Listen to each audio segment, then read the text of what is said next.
नमस्कार दोस्तों, आप सबका स्वागत है आपके अपने YouTube चैनल पर। अपने लैब असिस्टेंट बायोलॉजी के अंदर जो रक्त परिसंचरण तंत्र का जो टॉपिक चल रहा था, उसके अंदर एक टॉपिक है कार्डियक साइकिल यानी हृदय चक्र। देखिए, आज अपना जो ये रक्त परिसंचरण का जो टॉपिक था पूरा हो जाएगा।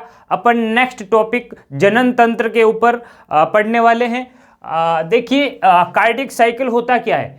एक स्पंदन के प्रारंभ होने से दूसरे स्पंदन के प्रारंभ होने तक जो हृदय के अंदर विभिन्न परिवर्तन होते हैं, उन परिवर्तन को अपन क्या बोलते हैं? हृदय चक्र कहते हैं। और एक चक्र पूरा होने में 0.8 सेकेंड लगते हैं।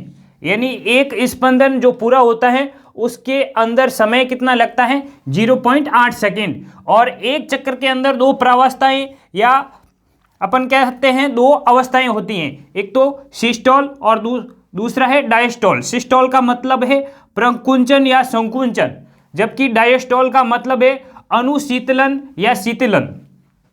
देखिए, हृदय चक्रों में जो हृदय चक्र है उसके अंदर महाधमनियों, आलिंदों व नीलों के दाब के अंदर परिवर्तन होता है। अब देखिए, आलिंद के अंदर जो संकुचन होता है उसके अंदर समय कितना लगता है? 0.1 सेकेंड। यानी संकुचन के अंदर जो समय लगता है वह अपेक्षाकृत कम लगता है। किसकी तुलना में? शीतलन की तुलना में। आलिंदों के अंदर संकुचन 0.1 सेकेंड, जबकि आलिंदों में जो अनुशीतलन या संतुलन होता है वह उसमें समय लगता है 0.7 सेकेंड। यानी ये दोनों घटनाएं कितने समय में हो रही हैं? 0.8 सेकेंड में। दूसरा देखिए, नीलय के अंदर जो संकुचन होता है वह 0.3 सेकेंड में होता है, और शीतलन या अनुशीतलन जो होता है वो होता है आपका 0.5 सेकेंड। यानी ये दोनों घटनाएं एक साथ होगी और इसके अंदर भी कितना समय लगेगा? 0.8 सेकेंड समय लगेगा। ये दोनों घटनाएं एक साथ होगी, यानी जिस समय नीले के अंदर संकुचन होगा उस समय आलिंदों के अंदर शीतलन होगा। इस प्रकार ये चक्र 0.8 सेकेंड में पूरा हो जाता है। अब देखिए, एक स्पंदन के द्वारा यानी एक स्पंदन में हृदय द्वारा 70 ml रक्त शरीर के अंदर पंप किया जाता है नीले के द्वारा, जिसे अपन क्या बोलते हैं? स्टॉक आयतन बोलते हैं। स्टॉक आयतन। अब देखो, स्टॉक आयतन व हृदय स्पंदन को यदि अपन गुणा करें तो अपन को हृदय निकास मिलता है। जो हृदय स्पंदन है वह 1 मिनट में कितना होता है? 72 इंटू आप 70 से गुणा करोगे तो ये 5040 ml यानी लगभग 5 लीटर प्रति मिनट नीले द्वारा रक्त को पंप किया जाता है, जिसे अपन क्या बोलते हैं? हृदय निकास। फिर अपन बात करते हैं हृदय की जो धमनी होती हैं उसके बारे में। प्रथम धमनी लब और द्वितीय धमनी होती हैं डब। उनको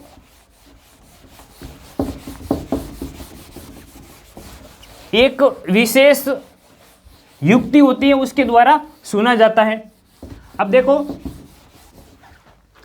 हृदय के अंदर जो ध्वनि है, हृदय ध्वनि को सुनने के लिए अपन एक युक्ति का प्रयोग करते हैं, उसे बोलते हैं स्टेथोस्कोप।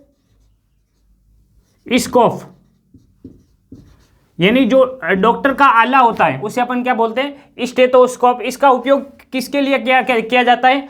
हृदय ध्वनि को सुनने के लिए। अब देखो, प्रथम हृदय ध्वनि है, प्रथम हृदय ध्वनि जिसे अपन बोलते हैं लब। अब ये किस कारण उत्पन्न होती है? तो ध्यान दीजिए, जो नीले के अंदर संकुचन होता है उस समय त्रिवलनी कपाट व द्विवलनी कपाट के बंद होने से ये ध्वनि उत्पन्न होती है। नीलय के संकुचन या अपन कह सकते हैं प्रकुंचन या सिस्टोल के समय संकुचन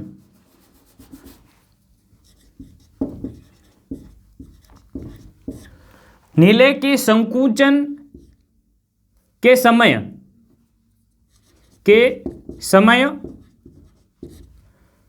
त्रिवलन त्रिवलनी व द्विवलनी यानी मिट्रल कपाट,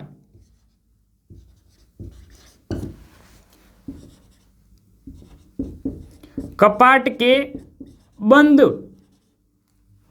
होने से उत्पन्न होती हैं, बंद होने से उत्पन्न होती हैं। यानी जो प्रथम ध्वनि है लब व नीले के संकुचन के समय त्रिवलनी व द्विवलनी कपाट के बंद होने से उत्पन्न होती है। अब देखो ये तो हो गई प्रथम ध्वनि, जबकि सेकंड या द्वितीय ध्वनि, द्वितीय हृदय ध्वनि जिसे अपन बोलते हैं डब, यह निलय के अनुशीतलन, निलय के अनुशीतलन, निलय के अनुशीतलन के समय जो अर्धचंद्राकार कपाट है, अर्धचंद्र कपाट जिसे अपन बोलते हैं सेमी ल्यूनर वॉल्व के बंद होने से उत्पन्न होती हैं, बंद होने से उत्पन्न होती हैं। यानी जो हृदय ध्वनि है वो किससे सुनते हैं अपन? स्टेथोस्कोप से। अब देखिए जो प्रथम ध्वनि है उसे अपन बोलते हैं लब, ये निलय के संकुचन के समय जो त्रिवलनी कपाट है वह द्विवलनी कपाट के बंद होने से उत्पन्न होती हैं, जबकि जो डब ध्वनि है जिसे अपन द्वितीय ध्वनि बोलते हैं, ये निलय के अनुशीतलन यानी शीतलन के समय अर्धचंद्राकार कपाट के बंद होने से उत्पन्न होती हैं। ये तो हो गई ध्वनि के बारे में। अब देखिए हृदय का नियमन, हृदय स्पंदन का नियमन किसके द्वारा होता है? हृदय स्पंदन का नियमन, वैसे तो हृदय ध्वनि यानी हृदय जो स्पंदन है उसका नियमन हृदय की स्वयं की पेशियों द्वारा होता है। हृदय स्पंदन का नियमन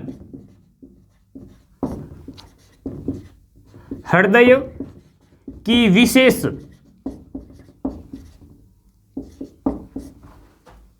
पेशीन्यास या पेशी विन्यास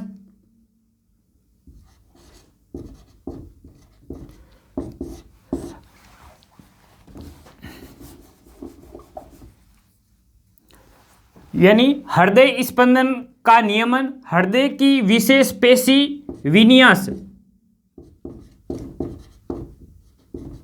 हृदय की जो पेशी यानी विशेष एक पेशी विन्यास है जिसे अपन बोलते हैं नोडल उत्तक, नोडल उत्तक, विशेष पेशी विन्यास यानी नोडल उत्तक के द्वारा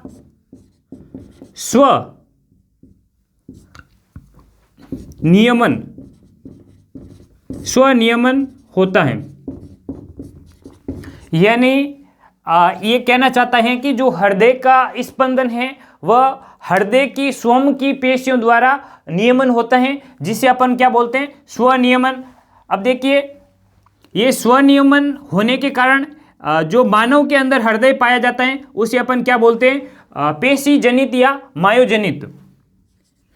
इस कारण मानव हृदय को मायोजनिक या पेशीजनिक, मायोजनिक या पेशीजनिक कहा जाता है। और दूसरा हृदय होता है तंत्रिका जनित, यानी उन तंत्रिकाओं के द्वारा उनका नियमन होता है। अब देखिए इसके बावजूद भी जो मेडुला ऑब्लिगेटा है उसके द्वारा इस हृदय का जो नियमन किया जाता है, मेडुला ऑब्लुगेटा,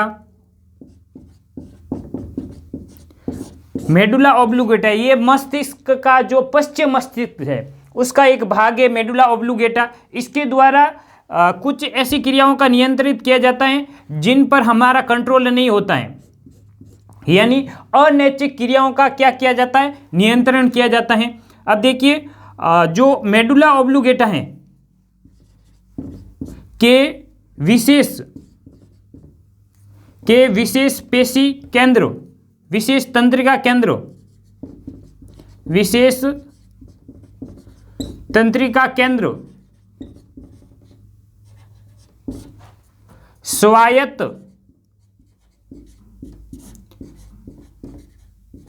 तंत्रिका द्वारा हृदय को संयमित किया जाता है, संयमित किया जाता है, किया जाता है।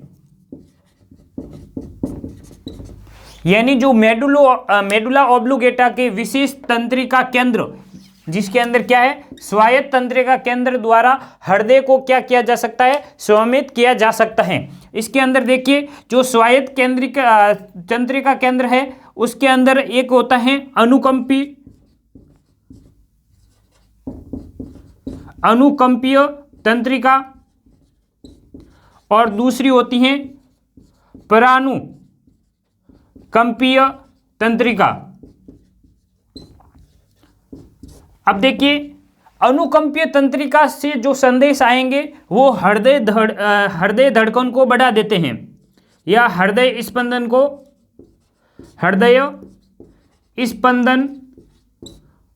को बढ़ा देते हैं, जबकि परानुकंपीय तंत्रिका से जो संदेश आते हैं यानी तंत्रिका संदेश वह हृदय स्पंदन को कम कर देते हैं। यदि हृदय स्पंदन बढ़ेगा तो हृदय निकास भी बढ़ेगा और हृदय स्पंदन कम होगा तो हृदय निकास भी कम होगा। यदि अनुकंपीय तंत्रिका तंत्र से कोई तंत्रिका संदेश आएगा तो हृदय स्पंदन बढ़ेगा और परानुकंपीय तंत्रिका से कोई संदेश मिलता है तो हृदय स्पंदन कम होगा और हृदय निकास भी कम हो जाएगा। फिर देखिए एक हार्मोन है एड्रिनल मेडुला। एड्रिनल मेडुला का जो हार्मोन है वो भी हृदय धड़कन को बढ़ा देता है।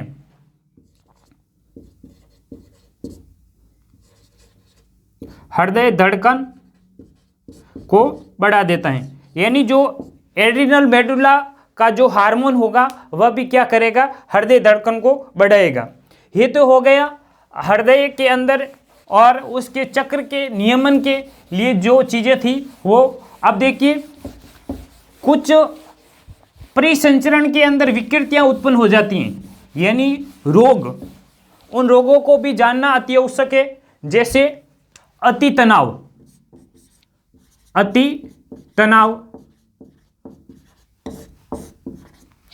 अब देखिए अति तनाव कहते किसे हैं, अति तनाव या उच्च रक्तदाब।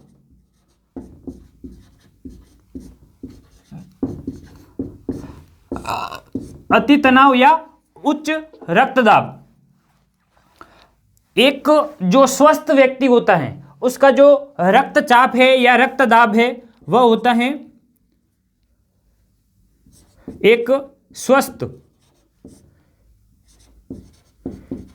व्यक्ति का रक्तचाप होता है 120/80 mmHg। अब देखो ये 120 जो दाब है वह होता है संकुचन के समय और ये होता है शीतलीकरण के समय।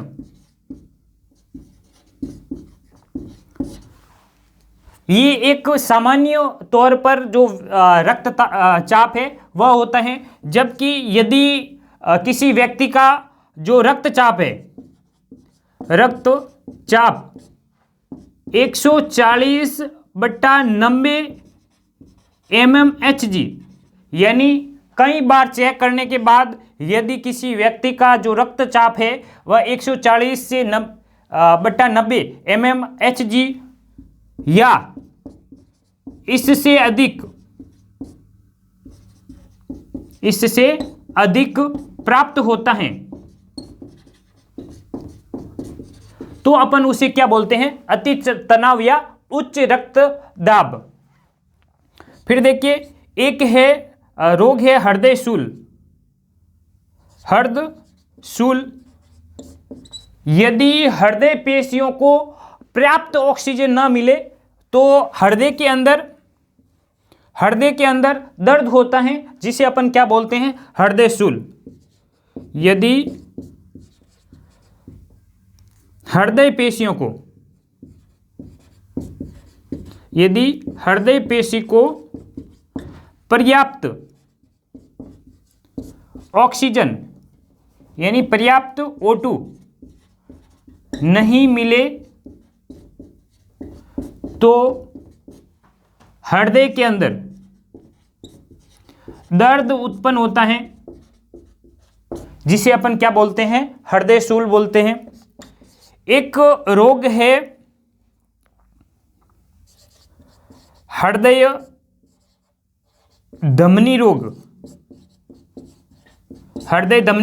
अब देखिए हृदय धमनी रोग के अंदर जो पेशियां या जो वाहिनियां हृदय के अंदर रक्त को लेकर जाती हैं, उनके अंदर कुछ पदार्थ जमा हो जाने के कारण उसकी जो अवशिका है या उनके मध्य जो छिद्र है उसका कम हो जाना अपन क्या बोलते हैं, हृदय धमनी रोग। यदि हृदय पेशी के लिए रक्त ले जाने वाली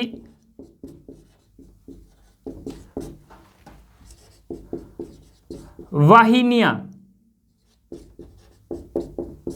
में कैल्शियम, वसा व अन्य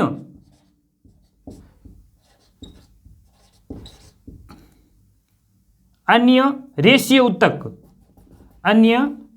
ऊतक के जमा हो जाने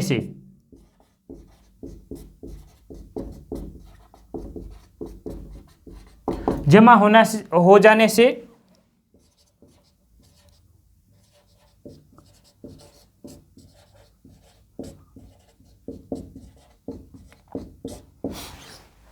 यदि हृदय धमनी रोग, इसे अपन बोलते हैं हृदय धमनी रोग, यदि हृदय पेशी के लिए रक्त ले जाने वाली जो वाहिनियां हैं उनमें कैल्शियम, वसा व अन्य रेशीय ऊतक के जमा हो जाने से क्या होगा, अवकाशिका यानी जो उनके मध्य अवकाशिका है वह संकीर्ण हो जाती हैं, जिसके कारण हृदय के अंदर पूर्णतः रक्त या पर्याप्त रक्त नहीं पहुंच पाता है, जिसे अपन बोलते हैं हृदय धमनी रोग।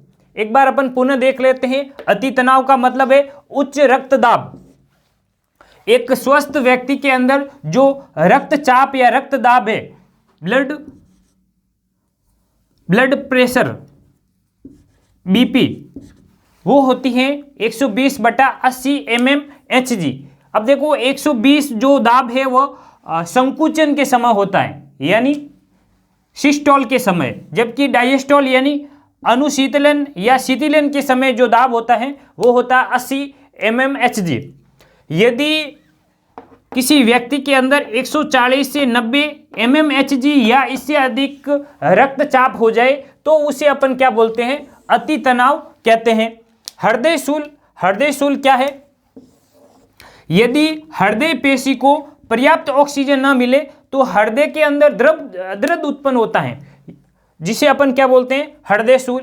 ये हृदय शूल किसी भी अवस्था में हो सकता है, लेकिन वृद्धावस्था के अंदर यह अधिक होता है। अब देखिए हृदय धमनी रोग, यदि हृदय पेशी के लिए रक्त ले जाने वाली वाहिनियों में कैल्शियम, वसा व अन्य रेशे तक जमा हो जाने के कारण जो अवकाशिका है यानी उनके मध्य जो छिद्र है वो बहुत संकीर्ण हो जाता है, जिसके कारण पर्याप्त रक्त हृदय तक नहीं पहुंच पाता है, जिसे अपन क्या बोलते हैं, हृदय धमनी रोग। एक रोग है हृदयपात या हार्ट फेलियर। वह किस कारण होता है, देखिए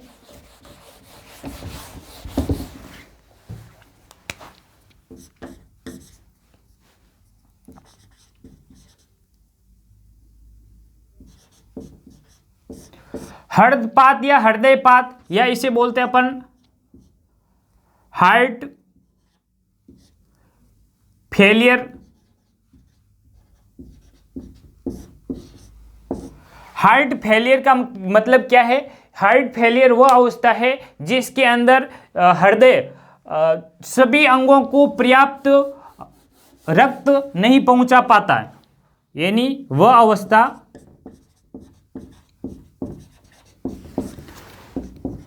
जिसमें हृदय सभी अंगों को आवश्यकता अनुसार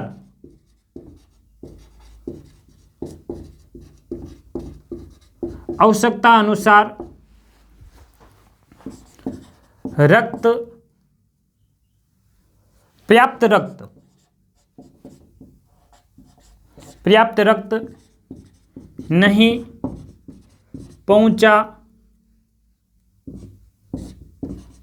पाता है, इसे अपन क्या बोलते हैं, हृदयपात। यानी हृदय की वो अवस्था जिसके अंदर हृदय सभी अंगों को क्या नहीं करता हो, आवश्यकता अनुसार पर्याप्त रक्त नहीं पहुंचा पाता हो, तो इसे अपन हृदयपात कहते हैं। एक होता है हृदयघात।